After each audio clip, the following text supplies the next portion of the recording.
जय हिंद स्टूडेंट्स। आज बात करते हैं सॉलिड स्टेट की।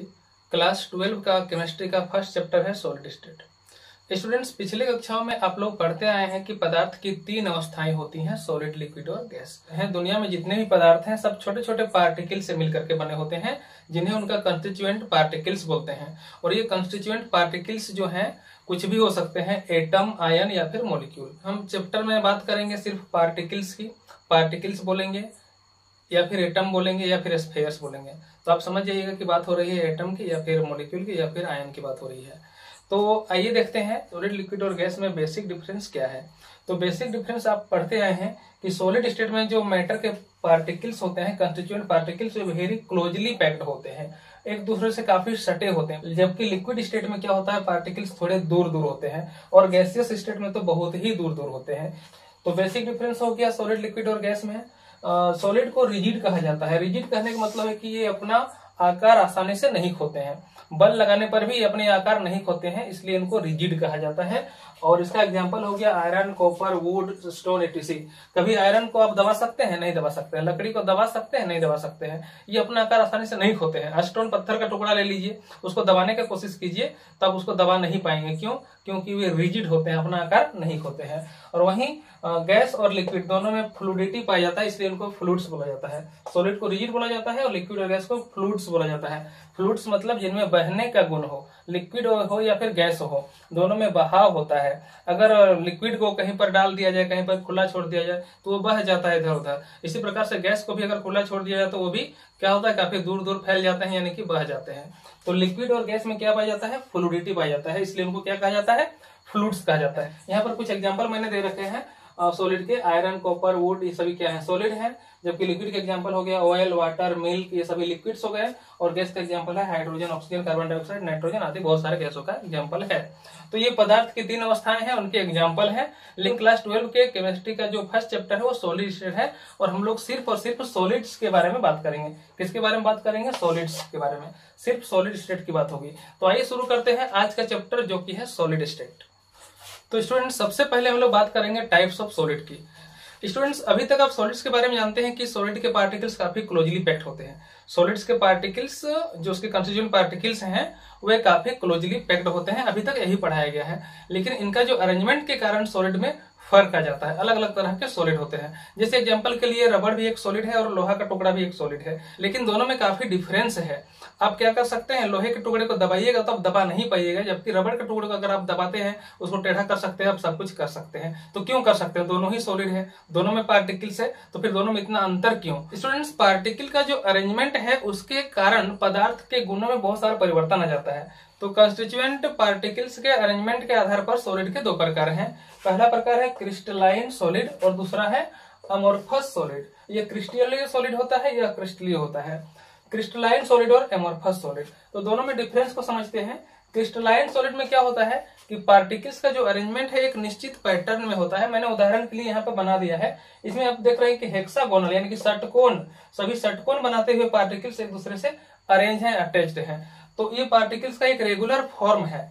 और यहाँ पर जब देख रहे हैं कि जैसे तैसे, कहीं पर चतुर्भुज बना हुआ है, कहीं त्रिभुज बना हुआ है, कुछ भी इस प्रकार की आकृति बना लेते हैं, तो पार्टिकल्स का जो अरेंजमेंट होता है वो जैसे तैसे होता है। इसको हम बोलते हैं एमोर्फस सॉलिड। एमोर्फस का मतलब क्या होता है? नो फॉर्म, जिसका कोई फॉर्म ना हो, मतलब जिसका कोई एक निश्चित आकार ना हो, उसको हम लोग एमोर्फस बोलते हैं। और क्रिस्टलाइन किसको बोलते हैं? जिसका एक निश्चित आकार हो, निश्चित पैटर्न हो। तो क्रिस्टलाइन सॉलिड और एमोर्फस सॉलिड 2 प्रकार होता है। किसके आधार पर? पार्टिकल्स के अरेंजमेंट के आधार पर। और जो क्रिस्टलाइन सॉलिड होते हैं इसमें लॉन्ग रेंज ऑर्डर पाया जाता है। लॉन्ग रेंज ऑर्डर कहने का मतलब क्या है कि ये जो है, इनका हम कितनी भी दूरी तक इसमें जाएं तो हमें एक जैसे पार्टिकल्स मिलेंगे। जैसे इसमें सभी बना रहे हैं षटकोण यानी कि हेक्सागोन बना रहे हैं, तो ये का पूरा क्रिस्टल में हेक्सागोनल पैटर्न ही मिलेगा, इसलिए इसका रेंज लॉन्ग है, लंबा रेंज है ऑर्डर का। और एमोर्फस में क्या होता है ना, कि पार्टिकल्स जो होते हैं कहीं पर त्रिभुजाकार है, कहीं चतुर्भुजाकार है। मान लीजिए हमें लगातार 2 चतुर्भुज सामने सामने मिल गए, तो ये ऑर्डर, ये भी एक ऑर्डर है, ये भी एक ऑर्डर, लेकिन आगे जाते हैं तो त्रिभुज का ऑर्डर मिल जाता है। तो इसका जो ऑर्डर होता है वो शॉर्ट रेंज ऑर्डर होता है। एमोर्फस सॉलिड में क्या होता है? पार्टिकल्स का शॉर्ट रेंज ऑर्डर होता है। स्टूडेंट्स, इसका अरेंजमेंट किस प्रकार से अलग अलग होता है इसको समझने के लिए आप यह इमेज देख सकते हैं। ये सिर्फ उदाहरण के लिए है, इसमें कोई क्रिस्टलाइन सॉलिड है नहीं। इस साइड आप देख सकते हैं कि अरेंजमेंट बहुत अच्छा तरह से है, दानों का अरेंजमेंट जो है बहुत अच्छी अच्छी तरह से है तो ये क्रिस्टलाइन सॉलिड के टाइप का हो गया। और इधर आप देख रहे हैं कि दानों का जो अरेंजमेंट है वो जैसे तैसे है, ये अमरफस टाइप हो गया, क्रिस्टलाइन सॉलिड और अमरफस सॉलिड। आइए हम जानते हैं इसके बारे में, डिफरेंस इनमें क्या होता है दोनों में। क्रिस्टलाइन सॉलिड और अमरफस सॉलिड में डिफरेंस क्या है? तो सबसे पहला डिफरेंस क्या है कि इसमें एक निश्चित पैटर्न होता है, इसमें निश्चित पैटर्न नहीं होता है। दूसरा डिफरेंस क्या है कि ये लॉन्ग रेंज वाटर वाले होते हैं, ये शॉर्ट रेंज वाटर होते हैं। तीसरा डिफरेंस क्या है कि ये एनाइसोट्रोपिक होते हैं नेचर के, और ये आइसोट्रोपिक होते हैं। एनाइसोट्रोपिक मतलब क्या होता है, इसमें डायरेक्शन अगर अलग अलग डायरेक्शन में जाते हैं तो हमें अलग अलग तरह के पार्टिकल मिलेंगे, और इसमें अगर हम लोग जाएंगे किसी भी डायरेक्शन में तो हमें एक जैसे पार्टिकल मिलेंगे। उदाहरण की बात करें तो अगर ऐसे चलते हैं हमें क्या मिलेगा, ये दो पार्टिकल, फिर बीच में गए, फिर दो पार्टिकल, फिर दो बीच में गए, फिर दो पार्टिकल। हम ऐसे चलते हैं तो ऊपर नीचे एक एक पार्टिकल होते होते मिल रहे हैं। अगर ऊपर से नीचे आते हैं तो हमें वैसा ही मिल रहा है, सीधा सीधे दो पार्टिकल, फिर उसके नीचे सीधे दो पार्टिकल, फिर नीचे दो पार्टिकल, मतलब किसी खास डायरेक्शन में एक जैसे पार्टिकल होते हैं। ऊपर की ओर जाएंगे तो अलग एक जैसे मिलेंगे, साइड में जाएंगे तो एक जैसे मिलेंगे, इधर जाएंगे तो एक जैसे मिलेंगे, लेकिन इसमें किसी भी डायरेक्शन में जाइए एक ही जैसा मिलेगा। इसलिए इनको बोला गया है एनाइसोट्रोपिक, इनको बोला गया है आइसोट्रोपिक। तो जो क्रिस्टलाइन सॉलिड होते हैं वो आइसोट्रोपिक होते हैं, और जो अमरफस सॉलिड होते हैं वो अनाइसोट्रोपिक होते हैं नेचर में। इनको अगर हम लोग चाकू से कट करते हैं तो ये क्या करते हैं, क्लीन क्लीवेज देते हैं। क्लीन क्लीवेज का मतलब अगर चाकू से काटा जाए तो उसका जो सरफेस बनता है वो खुरदरा नहीं बनता है, एकदम प्लेन बनता है। और इसका अगर हम लोग कट करें तो इसका जो सरफेस बनता है वो रुखड़ा बनता है, चिकना बिल्कुल नहीं बनता है। कुछ एग्जाम्पल देख लेते हैं क्रिस्टलाइन सॉलिड के जो एग्जाम्पल हो गए। क्रिस्टलाइन सॉलिड के एग्जाम्पल लीजिएगा तो लोहा हो गया, क्रिस्टलाइन सॉलिड है। अमरफस सॉलिड का बात करें तो रबड़, कांच, प्लास्टिक, रबड़ अमरफस सॉलिड है, कांच अमरफस सॉलिड है, ये सभी क्या है, अमरफस सॉलिड है।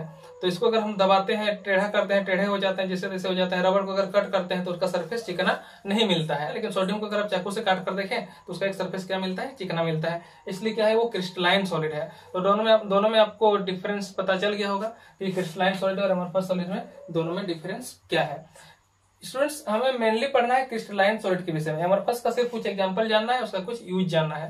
तो क्रिस्टलाइन सॉलिड के विषय में हमको मेनली पढ़ना है, अमरफस का कुछ एग्जांपल पढ़ना है।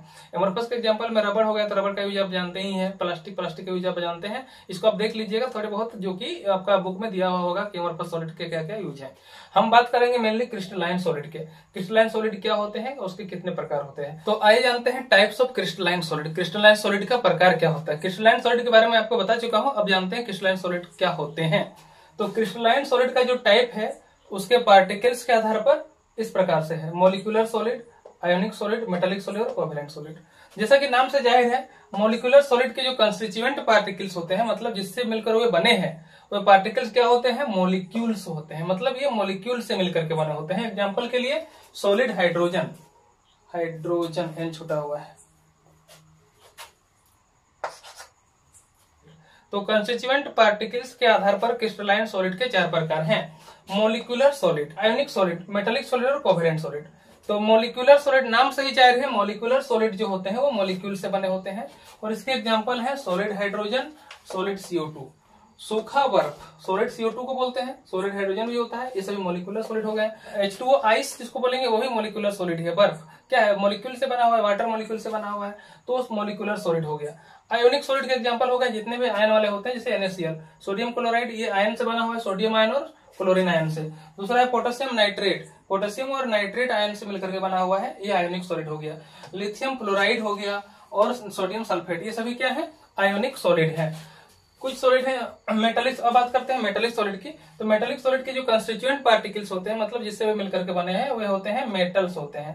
जैसे आयरन, कॉपर, सिल्वर, एल्युमिनियम, ये सभी क्या है, मेटल्स हैं, और मेटल के पार्टिकल से मिलकर के बने होते हैं, तो मेटालिक सॉलिड कहलाते हैं। इनमें एलॉय भी आएंगे, मतलब मिश्र धातु, दो धातुओं को मिलाकर के जो बनता है उसको मिश्र धातु बोलते हैं। उदाहरण के लिए ब्रॉन्ज, ठीक है, कॉपर प्लस जिंक मिलाकर के बनता है, और कॉपर प्लस टिन मिलाकर के जो कांसा बनता है वो भी क्या है, एलॉय हो गया। मिश्र धातु ये भी क्या आते हैं, मेटालिक सॉलिड के अंदर आते हैं, क्योंकि दो मेटल को मिलाकर के बना जाता है, तो उसके जो कंस्टिट्यूएंट पार्टिकल होते हैं वो मेटल ही होते हैं। अगला है कोवेलेंट सॉलिड। तो कोवेलेंट सॉलिड में क्या होते हैं, एटम से बने होते हैं, और एटम का एक नेटवर्क होता है। जैसे कि कार्बन के नेटवर्क से बनता है दो चीजें, डायमंड भी बनता है और ग्रेफाइट भी बनता है। इनमें कार्बन का ही होता है। ये कार्बन का नेटवर्क बनाते हैं, ये भी कार्बन का नेटवर्क बनाते हैं। हाँ, नेटवर्क अलग अलग तरीके से होता है, तो इनको हम लोग बोलते हैं कोवैलेंट सॉलिड। जिसमें नेटवर्क से बनता हो उसको हम लोग कोवैलेंट सॉलिड बोलते हैं, क्योंकि ये कोवैलेंट बॉन्ड बना करके एक नेटवर्क बनाते हैं। तो पार्टिकल्स के आधार पर क्या है, क्रिस्टलाइन सॉलिड के 4 प्रकार हैं: molecular solid, ionic solid, metallic solid और कोवैलेंट सॉलिड। इसके बारे में आप लोग समझ चुके हैं। आज जानते हैं कुछ प्रॉपर्टी के विषय में। जो मॉलिक्यूलर सॉलिड होते हैं ये सॉफ्ट होते हैं, ये सॉफ्ट होते हैं और इनका मेल्टिंग और बॉइलिंग पॉइंट क्या होता है, बहुत ही कम होता है। आयोनिक सॉलिड में क्या होते हैं, मेल्टिंग पॉइंट बॉइलिंग पॉइंट बहुत ही हाई होता है, ये आसानी से पिघलते नहीं है, इनके बीच बहुत ही स्ट्रॉन्ग फोर्स लगा होता है। मेटेलिक सॉलिड ये मेटल्स के बने होते हैं, तो जनरली ये इनसे तो कम ही होता है, हालांकि इनका भी मेल्टिंग और बॉइलिंग पॉइंट बिल्कुल बहुत ही हाई होता है। कोवैलेंट सॉलिड ये तो बहुत ही मजबूत होते हैं। तो डायमंड तो आप जानते ही हैं कि दुनिया का सबसे क्या है, कठोर खनिज होता है, तो ये तो खैर इनका बात ही अलग है। स्टूडेंट्स, ये तो हो गया टाइप्स ऑफ क्रिस्टलाइन सॉलिड, और आज का वीडियो में बस इतना ही। दूसरी वीडियो में हम बात करेंगे कि ये जो पार्टिकल्स का अरेंजमेंट है उसके कारण से किस प्रकार के पैटर्न बनते हैं और उनको हम क्या बोलते हैं। जय हिंद।